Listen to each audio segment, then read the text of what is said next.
اور اسی نے تمہارے لیے رات اور دن اور سورج اور چاند کو کام میں لگایا، اور اسی کے حکم سے ستارے بھی کام میں لگے ہوئے ہیں۔ سمجھنے والوں کے لیے اس میں بہت سی نشانیاں ہیں۔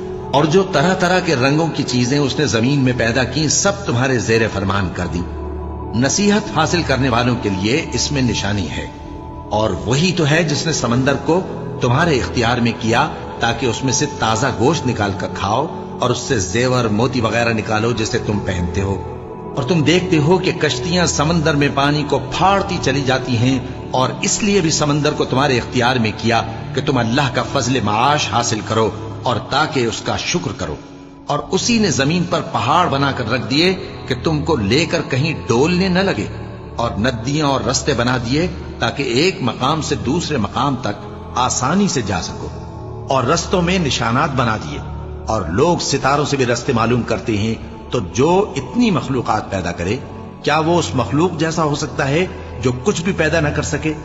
تو پھر تم غور کیوں نہیں کرتے؟